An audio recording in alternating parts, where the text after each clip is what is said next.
Selamat datang, Bang. Thank you, Ya. thank you. Terima kasih atas Ya. kehadiran Anda. Dan sekali lagi saya katakan, tidak pernah saya puas kalau tidak pernah mendengar komentar Anda terhadap dinamika politik. Karena saya akui, Iya, acung iya. jempol bahwa Iya. apa yang Anda sebutkan itu satu persatu sangat detail dan Iya. selalu tepat. Iya. Nah, belakangan ini kan ada ide dari orang-orang yang tidak menerima hasil pemilu. Iya. Ya, dia bilang pasangan 03 terutama Iya, ya. iya. Dia bilang ulangi aja nih pemilu. Mm-mm. Bila perlu 02 didiskualifikasi Mm-mm. dan 1 dan Mm. 3 yang bertarung. Gimana ini? Ini Iya. ini Ya, cara pandang. pertama tentu harus dipikirkan bagaimana dengan rakyat yang sudah memberikan hak suaranya Iya. dan sudah menyampaikan suaranya. Apakah kemudian kira-kira mereka akan setuju dengan gagasan ini? Ya kan itu. Yang kedua, sejauh ini sih menurut saya belum pernah ada presidennya pemilu Belum itu ya? diulang ya pada tingkat nasional. Dan bayangkan akan betapa besar sumber daya dan proses-proses yang harus dipersiapkan menuju adanya pemilu berikutnya. Ulang, ya. Nah, ini yang poin yang ketiga, mungkin ini justru yang kurang terpikir oleh mereka-mereka yang minta agar ini ada diskualifikasi adalah kalau ini misalnya nanti didiskualifikasi, lalu kemudian ada pemilu ulang, dan karena itu membutuhkan persiapan yang panjang, ya belum lagi kita udah bicara nanti ada pilkada pada bulan November. Ya. Maka sesungguhnya Anda berarti harus memperpanjang masa jabatan presiden. Itu konsekuensinya.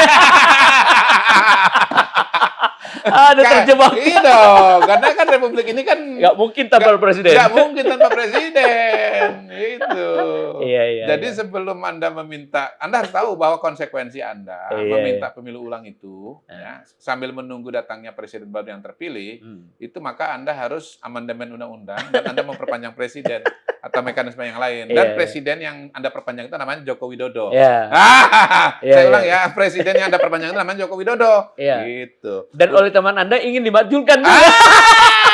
Jadi nggak kontroversi benar ya? Anda tuh mau yang mana gitu loh. Gitu. Yang jelas ya. Tetapi pada hari ini dari dua situasi itu, kalau misalnya karena sesuatu dan lain hal, entah karena permohonan Anda ada pemilu ulang atau sebab-sebab yang lain, lalu ada perpanjangan pemilunya mundur, presiden baru terpilihnya juga mundur, ya maka nanti yang akan diperpanjang itu masa jabatannya adalah kemungkinan presiden sekarang. Jadi makanya hati-hati kalau ngomong atau sesuatu mikir, berpikirnya harus agak panjang. Jangan sampai kemudian begitu keputusan itu terjadi nanti kaget-kaget sendiri, gitu loh Bang. Jadi ya bayan nomor 4 sih menurut saya soal ini nanti mau dibatalkan, saya belum melihat ada peluang atau celahnya dari mana pasangan 02 ini mau dibatalkan. Ya misalnya ada keluhan mengenai Mas Gibran yang lolos menjadi peserta Pilpres menjadi calon wakil presiden. Nah, itu kan keputusan di MK. MK bersifat final dan mengikat. Apakah Anda mau revisi itu? Apakah Anda mau batalkan itu? Ini sebetulnya akan membongkar hal-hal yang sifatnya jauh lebih mendasar dan konsekuensi politiknya sebetulnya jauh lebih besar gitu loh. Makanya kemudian harus dipertimbangkan betul ketidakpuasan yang terjadi itu Anda harus pertimbangannya luas dan mendalam, luas sekali dalam gitu loh. Jangan hanya dari kacamata Anda sendiri saja, tapi juga dari kacamata kepentingan Republik, kacamata kelembagaan, dan hal-hal yang sifatnya lebih fundamental. Tetapi ya kalau menurut saya sih kita tunggu saja. Kalau dari 01 kan hari ini baru dimasukkan, kita belum baca permohonannya itu apa saja. Dari 03 nanti kita harus cek juga permohonannya apa saja. Gitu sih Bang, kita harus mungkin nggak bisa diskusi terlalu banyak karena belum membaca. Saya terus terang pagi ini baru dimasukkan oleh 01 dan belum sempat membaca, 03 belum memasukkan. Dan karena itu kita nggak bisa membaca apa sih permohonannya. Baik, gini. Ada yang menarik seorang sekjen dari partai besar yang pernah mengatakan bahwa seakan-akan ada algoritma dari KPU untuk menyetel angka mereka itu 17 paling tinggi. Tapi sementara Anda bilang tadi quick count itu sudah nggak pernah salah, ya kan? Ini kenapa lagi ada orang yang bilang seolah-olah algoritmanya di setel 17? Dari mana itu ya? Ada Ya, tuyul apa? ya itu ya salah satu bentuk ya yang disebut itu kan Mas Hasto kan ya, Iya, Mas iya, Hasto Hasto. Kristianto Iya. Sekjen PDI Perjuangan. Dan itu pernyataan yang direkam oleh banyak media.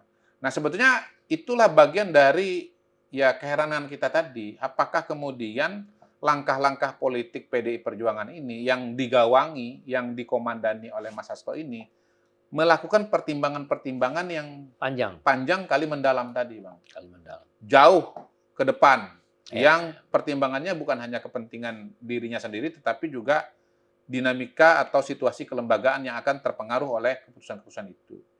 Tetapi dalam kasusnya Mas Hasto, saya bahkan berkata lebih jauh lagi bahwa beliau ini malah harus mempertimbangkan ya dan harus berhati-hati dengan hal yang paling mendasar, yaitu soal data. Ya, ya. Karena dalam wawancara beliau di liputan6.com dan kemudian di Akbar Faisal Uncensored, Ya. beliau mengeluarkan beberapa pernyataan yang sesungguhnya adalah hoaks. Oh. Jadi sangat memprihatinkan bahwa seorang sekjen partai besar Iya. yang melayani partai besar, Ya. yang memberikan masukan kepada seorang tokoh ya politik yang sangat penting yang bernama Ibu Megawati, kalau saran-sarannya, analisanya didasarkan kepada data-data palsu alias hoax, Bang. Iya, itu dia. Itu kan sangat mengkhawatirkan. Iya, Kita iya, akan iya, berhadapan dengan situasi yang namanya garbage in, Garbage in, garbage out. Ya, garbage Iya. out, Bang. Iya. Jadi menurut saya Mas Hasto ini beliau ini kalau setelah melihat wawancara beliau di dua kanal itu, menurut saya termasuk teman-teman pengurus PDI Perjuangan harus betul-betul mencermati langkah-langkah dan pemikirannya Mas Hasto ini. Iya. Karena pengurus paling sentral, pengurus paling teras ya, yang memberikan informasi kepada Ibu Mega, itu ternyata banyak informasi atau data yang dijadikan dasar bersikap. Iya. Ibu Dan Mega. tentunya menyatakan atau mengambil langkah politik itu ternyata kebanyakan banyak sekali hoaxnya gitu. Itu ya. Banyak masalahnya. Waduh, berbahaya ya. Nah, kita kembali dulu kepada Abang yang sudah tadi tanyakan kepada saya. Mas Hasto itu kan mengatakan bahwa ahli IT-nya mereka, iya. siapa namanya nggak disebut. Iya. Dan menurut saya harus disebut supaya orang itu bisa kita tanya dan bisa digali. Sebetulnya apa yang dia kerjakan. Iya. Data itu diakses tanggal berapa tuh? 16 Februari kata jam 2 dini hari. Pertama menurut saya, apakah beliau ini pertama begini, yang saya tahu dari ahli IT, yang namanya server, ya katakanlah server dan sistem yang ada di KPU itu tidak bisa dimasuki oleh orang luar tanpa izin, tanpa adanya akses yang diberikan. Ibaratnya kalau Bank Panangian tidak memberikan kunci kepada ruang kantor atau rumah abang, maka orang itu nggak bisa masuk ke dalam. Iya. Yang kedua, ilustrasi dari saya adalah kalau kita bicara, ini kan dia bicara audit digital ya. Kalau kita bicara audit keuangan, seorang auditor, seorang akuntan tidak bisa melakukan audit kecuali dia punya akses kepada dokumen-dokumen yang mau diaudit. Iya. Nah, kalau dia tidak bisa megang dokumen itu, tidak bisa membaca isinya, tidak bisa masukkan angka-angkanya, entah pakai kalkulator, entah pakai Excel, dari mana dia bisa mengambil kesimpulan bahwa di sana terjadi kecurangan atau ada kesalahan angka? Nah, itu harus dijelaskan oleh Mas Hasto. Bagaimana ceritanya orang ini bisa masuk ke dalam servernya sehingga KPU, Bang. Gitu. Ini bukan website yang kemudian semua orang bisa ngelihat, semua orang bisa masuk. Tetapi ini ke belakangnya. Ini sistem. Iya, kalau ibaratnya ini kanalnya Panangian begitu ya. Ini bukan tampilan depannya yang semua orang itu bisa akses untuk nonton, bukan. Ini masuk kepada struktur datanya yang ke dalam itu, yang memunculkan informasi-informasi ini, Bang. Nah, yang kedua, kalau ternyata orang itu memang bisa masuk tanpa abang kasih akses atau KPU kasih akses, artinya dia masuknya kan ilegal. Ilegal, Bang. Ini yang mengandung hoax itu di situ. Ilegal. Jadi dia ini sebetulnya masuk ke dalam itu dengan cara-cara yang melanggar hukum. Iya kan? Kalau ada orang dari luar masuk ke servernya Panangian ini, channel Panangian ini, tanpa diberikan izin oleh abang atau staf IT-nya abang, berarti kan dia pencoleng kan? Iya dong. Dan itu adalah pelanggaran, Bang. Sama dengan orang masuk ke rumah abang tanpa izin abang. Itu kan trespassing namanya. Itu kan melanggar hukum. Trespassing. Iya, Bang. Jadi sebetulnya pernyataan itu lepas dari apakah itu masuk akal atau tidak soal angka-angkanya, secara logika sendiri itu Ya, sebetulnya bermasalah. Bermasalah. Anda nggak bisa masuk, terus gimana bisa menghitung? Ya. Yang kedua, kalau Anda betul bisa masuk, tapi tanpa izin, berarti Anda melanggar hukum dong. Ya, Gitu. betul. Itu yang pertama. Yang kedua, soal angka-angka. Nah, kalau bicara angka-angka, ya beliau sudah mengeluarkan angka. Tapi kan kita nggak bisa konfirmasi angka itu. Karena hal yang paling mendasar, soal apakah dia bisa masuk atau tidak, belum terjawab. Ya. Iya kan? Ya. Kalaupun dia bisa masuk, berarti ilegal kan gitu kan? Ya. Nah, kalau udah sampai sana, kita nggak usah ngomong angka dulu, Bang. Gitu. Ya. Tetapi kalau menurut saya, beliau mengatakan begini, ini kan pada tanggal 16 Februari, ini Ganjar Mahfud 33, kok kemudian ujungnya misalnya 16 atau 17 kan begitu kan? Lah, Bang, data masuk ke Sirekap itu kan bertahap, Bang. Iya. Bukan mustahil misalnya, baru 2 hari, datanya itu polanya seperti itu. Karena yang masuk baru sedikit, atau datang dari basisnya Ganjar. Oh, iya. Tetapi begitu datanya sudah banyak, sudah merata, ya Ganjar ya 17%. Iya. 16%. Iya. Mas Hasto nyebut 17. Iya. Realitanya 16. Jadi yang utak-atik angka itu Mas Hasto. Tambah 1. Iya, dia tambah 1. Padahal Mas Hasto selalu bilang, 1 suara pun tidak boleh dimanipulasi. Iya. Lah, Mas naikin 1%. 1%. 1% dari 200 juta itu 2 juta suara itu. Iya. Luar biasa. Bagaimana coba? Iya. Nah, tapi kalau kita bicara hasil quick count ya, quick count itu banyak lembaga, angkanya mirip semua. Iya. Ya, cuman beda-beda tipis kan. Yang Iya. kedua, dari hasil Sirekap kita sudah lihat pola yang sama. Di episode sebelumnya kita udah bicara ada upaya masyarakat sipil yang namanya kawal pemilu. Bukan negara di sana. Independen. Nah, Mas Hasto kenapa tidak mengutip Sirekap? Mengutip kawal pemilu. Padahal Mas Hasto selalu berulang kali menyapa kalangan masyarakat sipil. Menyapa kalangan kampus. Hei, masyarakat sipil, ini negara nggak bener. Ayo kita lawan, ayo kita bergandengan tangan. Nah, untuk masyarakat sipil yang protes-protes pemerintah mau digandeng. Tapi kenapa kawal pemilu tidak digandeng? Kenapa tidak dikutip?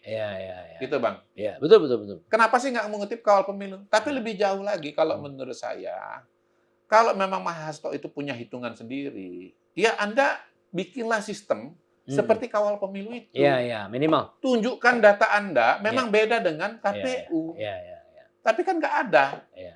Dia malah sibuk dengan urusan apa tadi, audit digital segala macam, JSON script apa segala macam itu.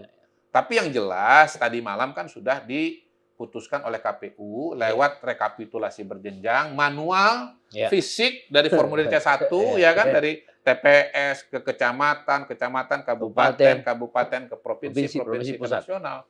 Ya memang kemenangan itu ada di Prabowo Gibran 58,6%. Anies Muhaimin 24,9%. Dan Ganjar Mahfud 16,5% gitu loh. Jadi Hasto ini mau melawan apa sebetulnya? Mau melawan fakta besar, mau melawan kenyataan. Itu sesuatu yang sangat-sangat mengherankan dan mengkhawatirkan. Tetapi balik lagi tadi kita diskusi soal wawancara beliau di Liputan 6 dan di mana? Di Akbar Faisal, Uncensored ya. Sebetulnya ada 2 hoax yang dia jadikan dasar argumentasi di situ. Pertama, ketika dia menyebut nama Muhammad Qodari sudah mengetahui hasil. Jadi dia bilang pemilu sekarang ini kayak Orde Baru, karena sudah tahu hasil sebelum coblosan gitu. Loh, saya itu nggak pernah tahu angkanya para calon presiden ini akan berapa. Gitu. Terus terang di kalangan 02 sendiri, pendukung 02 itu, kaget juga angkanya 58. Iya, kaget. Iya, ekspektasi atau estimasi cuman mungkin 53. 54 maksimal kan, ternyata 58 gitu. Bahwasannya saya atau beberapa orang atau orang-orang pendukung 02 bisa yakin ya bahwa Prabowo menang ya karena memang data surveinya menunjukkan kita unggul. kita yakin bahwa bisa sekali putaran karena potensinya memang ada. Ada, ya betul. Coba lihat survei terakhir kan kira-kira 10 hari sebelum coblosan kan angkanya udah tembus kan. 52. Udah tembus angkanya Ya, gitu loh. ya. Loh kalau angka surveinya ada, kenapa Anda kemudian Ya. mengatakan ini semua adalah sebuah kecurangan atau Ya. rekayasa? Ini kan ilmu pengetahuan saja. Ya. Yang notabene Anda sendiri sudah menggunakan ilmu pengetahuan itu berulang kali dalam kapasitas Anda sebagai Sekjen PDI Perjuangan. Ya. Baik pada Pilpres sebelumnya, 2019, ya. ketika mendukung Pak Jokowi, ya kan? 2019 ketika mendukung Pak Jokowi lagi, maupun di pilkada di berbagai wilayah. Ketika mendukung Mas Ganjar tahun 2008, mendukung Mas Ganjar. 2013, mendukung yang lain-lain gitu loh. Kenapa sekarang tiba-tiba Anda sepertinya nggak percaya dengan hasil quick count itu? Jadi kalau kita bicara nggak percaya dengan survei gitu. Jadi kalau kita sudah tahu dari hasil survei, ya bukan berarti itu kecurangan. Kita tahu dari survei kok, kita nanya sama masyarakat yang merupakan pemilik suara. Nah, yang problem dari beliau itu adalah beliau mengatakan bahwa pidato atau ceramah saya di tim kampanye daerah 02 Jakarta itu adalah adalah mengetahui hasil akhir pemilu nasional untuk Ganjar. Salah. Pertama itu data DKI. Saya membacakan data hasil survei Pilpres di DKI. Bukan nasional, Bang ya. Bukan nasional. Itu salah kan udah kan? Ya udah salah itu. Nah, survei yang saya bacakan pun itu juga survei lembaga lain yang bukan saya mengerjakan, namanya Polling Institute. Iya, Polling Institute. Yang kedua itu adalah pembacaan survei pada saat survei dilaksanakan. Data kira-kira bulan Desember. Bukan data bulan Februari. Nah, saya sudah mengklarifikasi bahwa ini hoax beberapa hari setelah hoax ini muncul di media sosial, di X _Twitter. Saya sudah jelaskan di berita, saya sudah jelaskan di berbagai forum, podcast, gitu. Nah, mengapa saya sudah jelaskan seperti itu? Mas Hasto masih menuduh saya mengetahui hasil. Nah, itu kan artinya Mas Hasto ini, Sekjen PDI Perjuangan 1 ini, makanan hari-harinya, menu utamanya namanya hoax.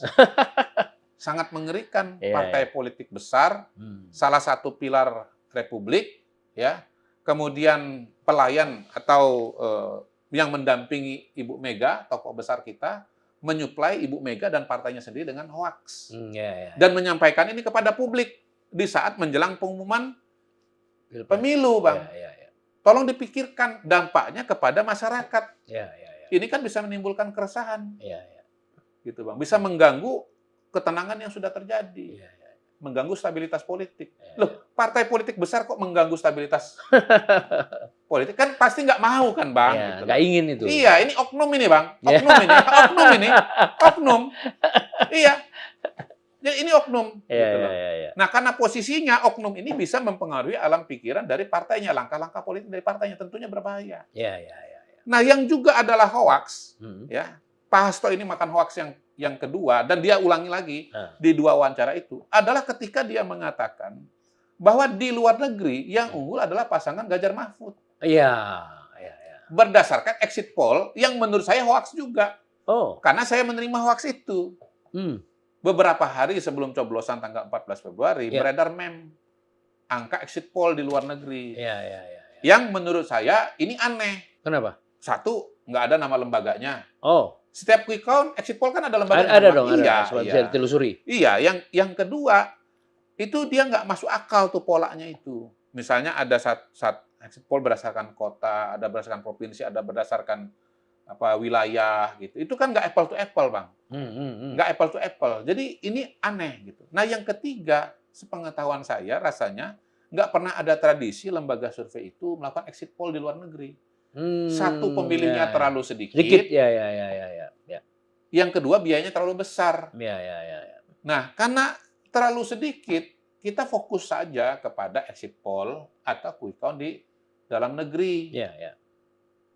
Karena itu sudah menggambarkan situasi dan kondisi nasional. Betul. Gitu. Ilustrasinya adalah kemarin ketika data dari Papua Pegunungan dan Papua Induk belum datang ke Jakarta, belum direkapitulasi.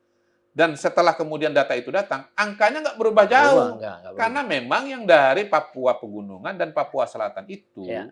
itu jumlah pemilihnya itu tidak terlalu besar, Iya, gitu iya, Bang. Ya, betul. Iya. Nah, Papua Pegunungan itu itu suara sah sekitar 1,1 atau 1,2 juta, Bang. Iya. Itu tidak mengubah konstelasi. Ya. Apalagi yang di luar negeri itu Ya, total suaranya dari 128 PPLN, panitia pemungutan luar negeri, ya. itu sekitar 600.000 suara saja. Setengah dari Papua Gunung. Loh, setengah dari Papua Pegunungan. Papua Pegunungan tidak berpengaruh, apalagi di luar negeri, Bang. Iya. Jadi exit poll itu dijadikan argumentasi. Exit poll palsu itu Iya. dijadikan argumentasi untuk menyerang Pak Jokowi, menyerang pemilu sekarang ini. Mengatakan bahwa yang menang adalah Ganjar Mahfud. Padahal kenyataannya setelah rekapitulasi selesai, Bang, yang menang tetap Prabowo Gibran. Dikatakan Ganjar Mahfud itu menang di luar negeri, ya, dan kalah di dalam negeri karena di dalam negeri ada kecurangan besar-besaran berupa bansos, tekanan TNI Polri, dan kepala desa. Nah, jadi kalah ya, Ganjar Mahfud kalah gara-gara di dalam negeri ada bansos, ada tekanan TNI dan Polri, dan kepala desa. Kalau nggak ada tekanan seperti di luar negeri, maka Ganjar Mahfud menang. Kenyataannya yang menang Prabowo Gibran dengan persentase total sekitar 63,7%. Di luar negeri. Di luar negeri 63,7%. Suara Ganjar Mahfud tetap sekitar 17%. Nggak ada bedanya. Hampir nggak ada bedanya. Nah, bahkan sebetulnya begini, kita kalau melihat angka-angka itu, justru melihat bahwa kok ketika tidak ada bansos, tidak ada TNI, tidak ada Polri, tidak ada kepala desa, malah lebih tinggi. Karena dalam negeri 58%. Jadi kacau sekali, Bang. Terbalik logikanya. Analisa, statement, pernyataan dari seorang Sekjen PDI Perjuangan yang notabene ketika berbicara pasti mewakili institusinya, menyerang Pak Jokowi, menyerang sistem pemilu di Indonesia, tapi menggunakan argumentasi yang datanya adalah hoax. Kacau, Bang. Kalau ada istilah bahwa pemilu sekarang ini brutal, Bang, saya mau bilang, ya, sekarang ini baru ada sekjen brutal. Baru kali ada sekjen brutal, Bang. Sekjen PDI Perjuangan brutal sekali, Bang. Karena menggunakan data hoax semua untuk argumentasinya. Pada forum-forum resmi, Bang. Forum-forum resmi dan barang, maksud saya forum-forum yang publik gitu loh. Bukan diskusi di ruang tertutup. Wawancara dengan media massa yang namanya liputan6.com. Wawancara dengan kanal YouTube dengan podcast yang subscribernya besar dan punya reputasi bagus seperti Akbar Faisal. Iya, Bang. Ini brutalitas dari seorang Sekjen PDI Perjuangan bernama Hasto Kristianto. Tolong dipertimbangkan dengan sangat serius oleh Ibu Megawati. Performan seorang Hasto Kristianto ini tolong dipertimbangkan dengan sangat serius. Teman-teman pengurus PDI Perjuangan di seluruh Indonesia. Jangan lihat siapa yang ngomong. Jangan lihat siapa yang ngomong. Lihatlah data-data dan informasi yang disampaikan. Silahkan Ibu Mega, ya, Mbak Puan, Mas Prananda, ya, Bang Oli Dondokambe, pengurus PDI Perjuangan di seluruh Indonesia, bandingkan data informasi dari Hasto dengan informasi dan data dari saya. Silahkan dibandingkan siapa yang datanya benar. Jangan lihat sayanya, Bang. Lihat datanya. Nah, bayangkan Anda punya partai, ya, pilar Republik, garda depan nasionalis Indonesia, itu sumber datanya kacau semua.